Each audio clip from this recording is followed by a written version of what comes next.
अति शोचनीय होई पड़िथिबा एही रास्ताटी ओडिशा पश्चिम बंग सीमांतरे रहिथिबा बेले एहा ओडिशा सरकारक अधीन रे रहिछि।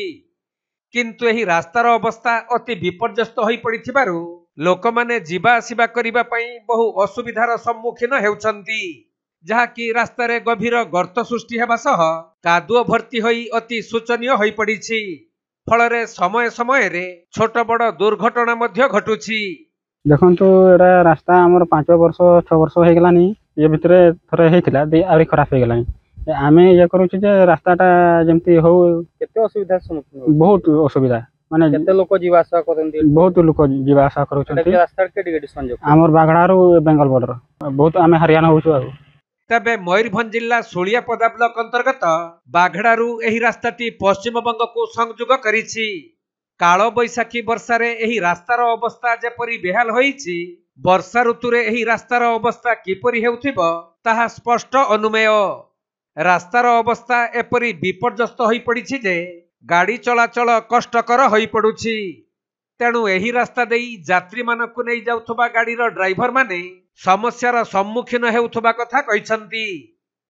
मो घर होछि धानसला बॉर्डर रे, तेणु आमर सबुले ओडिशा सांगरे संजोग आमे रास्ता यातायात करछे। वेस्ट बेंगल सांगरे मयूरभंज टोटाल एही रास्ता रे संजोग हॉस्पिटल एवं सबु किछि।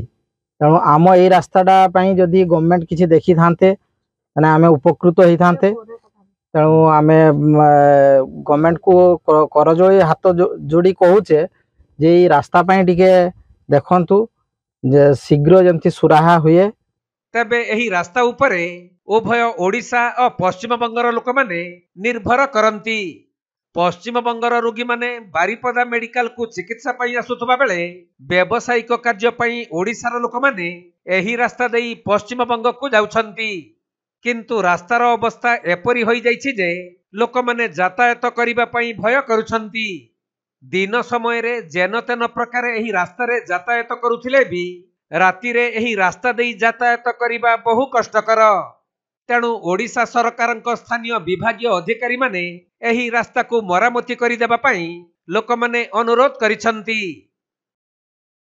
এই রাস্তাটা আমাদের স্যার বহুত অসুবিধা হচ্ছে, মানে বাগড়া আমরা আসতে খুবই কষ্ট হচ্ছে। বাগড়া বা বারিপাদা হসপিটাল যেতে গাড়ি ঘোড়াও আসতে চাইছে নি। হ্যাঁ, তো যেহেতু এই রাস্তাটা তাড়াতাড়ি হলে খুবই ভালো হতো আর কি। तबे एही रास्ताटी सीधा सड़क भावे बारिपदा और पश्चिम बंग को संयोग करुछि। तेणु मार्केटिंग और व्यवसाय कार्य पई उभय राज्यर लोक माने एही रास्ता उपरे निर्भर करंती। विशेष करी पश्चिम बंगर लोक माने एही रास्ता देई रोगी मानकु बारिपदा मेडिकल को आणुथबा बेले अनेक असुविधार सम्मुखीन हेउछंती। तेणु संपृक्त विभाग पक्षरु एही रास्तार सठिक मरामती कार्य करिबाको दाबी हेउछि। रास्ता तो देखছি অনেক দিন থেকে খারাপ হয়ে গেছে। আমাদের এই রাস্তাটা বাগড়া থেকে চলে গেছে সোজা একদম বালিগাড়িয়া বেঙ্গলে উঠেছে। এই রাস্তাটা অনেক দিন ধরে বেহাল অবস্থায় পড়েছে। ওড়িশা সরকারকে একটু অনুরোধ করব যাতে করে এই রাস্তাটা রিপেয়ার করা হয়। আমাদের অনেকের এখানে অনেক রাস্তা মানুষ আসা যাওয়া করে। এবারে এখানে সোমবার দিন হাট হয়, শুক্রবার দিনে হাট হয়, মানুষ প্রায় অনেকেই আসা যাওয়া করে এবং আমাদের বেঙ্গল থেকে উড়িষ্যায় অনেক মানুষগুলো অনেক হয়রানির মধ্যে পড়ছে। এগুলো যাতে উড়িষ্যার সরকার একটু দেখে আর কি, এটাই অনুরোধ করব।